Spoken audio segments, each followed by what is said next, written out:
श्री सत्यनारायण की कथा और व्रत की महिमा।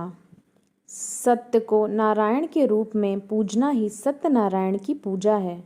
इसका दूसरा अर्थ यह है कि संसार में एकमात्र नारायण ही सत्य हैं, बाकी सब माया है। सत्य में ही सारा जगत समाया हुआ है। सत्य के सहारे ही शेष भगवान पृथ्वी को धारण करते हैं। सत्य को नारायण के रूप में पूजना ही सत्यनारायण की पूजा है। इसका दूसरा अर्थ यह है कि संसार में एकमात्र नारायण ही सत्य है, बाकी सब माया है। सत्य में ही सारा जगत समाया हुआ है। सत्य के सहारे ही शेष भगवान पृथ्वी को धारण करते हैं। श्री सत्यनारायण व्रत का वर्णन देवर्षि नारद जी के पूछने पर स्वयं भगवान विष्णु ने अपने मुख से किया है। श्री सत्यनारायण व्रत की कथा इस प्रकार है। एक बार योगी नारद जी ने भ्रमण करते हुए मृत्युलोक के प्राणियों को अपने अपने कर्मों के अनुसार तरह तरह के दुखों से परेशान होते देखा।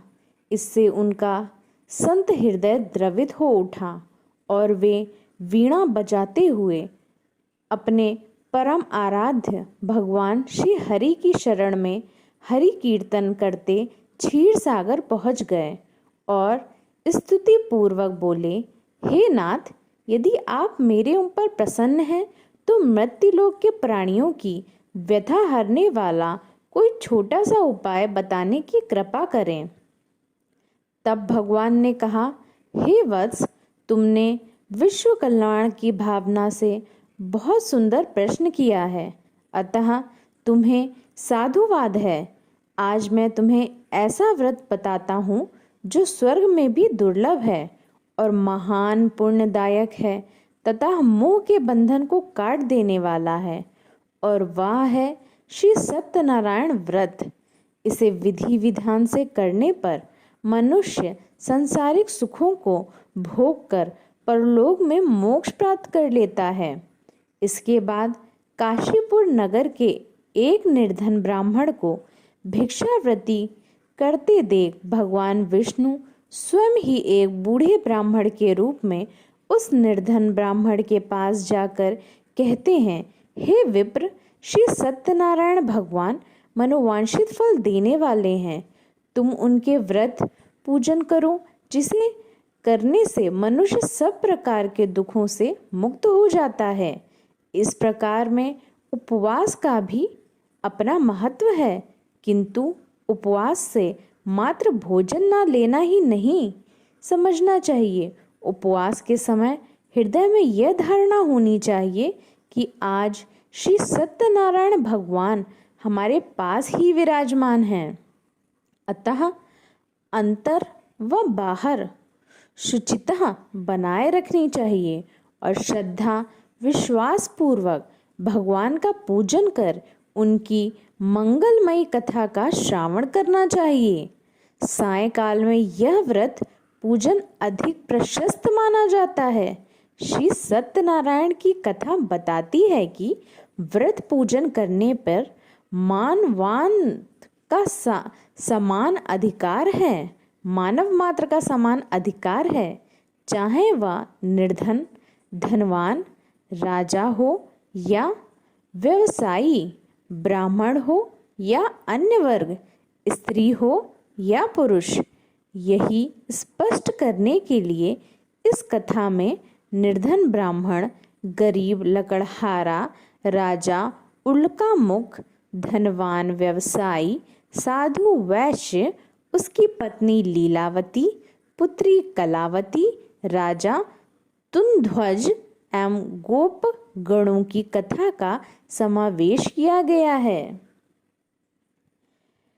कथा सार ग्रहण करने से यह निष्कर्ष निकलता है कि जिस किसी ने सत्य के प्रति श्रद्धा विश्वास किया, उन सब के कार्य सिद्ध हो गए।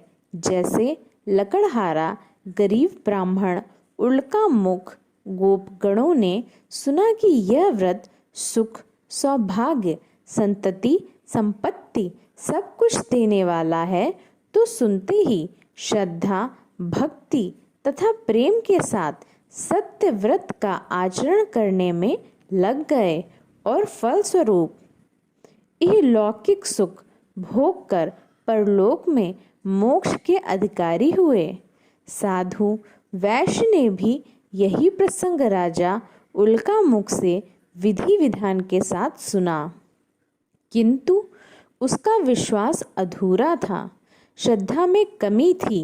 यह कहता था कि संतान प्राप्ति पर सत्य व्रत पूजन करूंगा। समय बीतने पर उसके घर एक सुंदर कन्या ने जन्म लिया।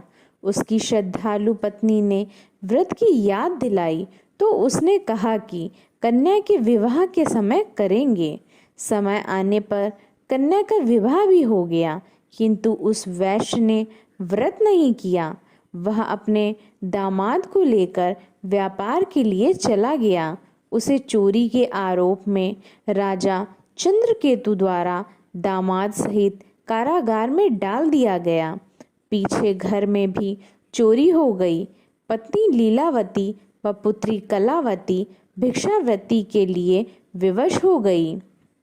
एक दिन कलावती किसी विप्र के घर श्री सत्यनारायण का पूजन होते देखा और घर आकर माँ को बताया। तब माँ ने अगले दिन श्रद्धा से व्रत पूजन कर भगवान से पति और दामाद के शीघ्र वापस आने का वरदान मांगा। श्री हरि प्रसन्न हो गए और स्वप्न में राजा को दोनों बंदियों को छोड़ने का आदेश दिया। राजा ने उनका धन धान्य तथा प्रचुर द्रव्य देकर उन्हें विदा किया। घर आकर पूर्णिमा और संक्रांति को सत्य व्रत का जीवन पर्यंत आयोजन करता रहा। फलतः सांसारिक सुख भोग कर उसे मोक्ष प्राप्त हुआ। इसी प्रकार राजा तुंगध्वज ने वन में गोप गणों को श्री सत्यनारायण भगवान का पूजन करते देखा, किंतु प्रभुता के मद में चूर राजा ना तो पूजा स्थल पर गया, ना दूर से ही प्रणाम किया और ना ही गोप गणों द्वारा दिया प्रसाद ग्रहण किया। परिणाम यह हुआ कि राजा के पुत्र, धन धान्य, अश्व गजादि सब नष्ट हो गए। राजा को अकस्मात यह आभास हुआ कि विपत्ति का कारण सत्यदेव भगवान का निरादर है।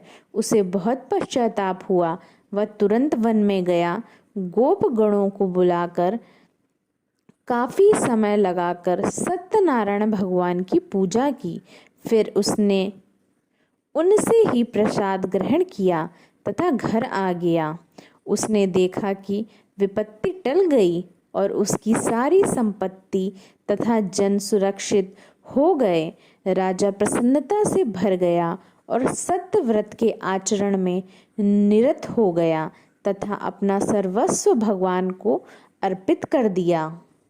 श्री सत्यनारायण व्रत से हमें शिक्षा मिलती है कि सत्य स्वरूप ब्रह्म जीवात्मा रूप में हमारे अंदर विद्यमान है। हम सब सत्य के ही स्वरूप हैं, पर माया के वश में आकर नष्ट होने वाली वस्तुओं को संग्रह करने की सोचकर संसार में मग्न हो रहे हैं। इस अज्ञान को दूर करके सत्य को स्वीकार करना और प्रभु की भक्ति करना ही मानव का धर्म है। यही सत्यनारायण व्रत और कथा का सार है। जय सत्यनारायण भगवान की जय। जय अम्बे माँ दोस्त।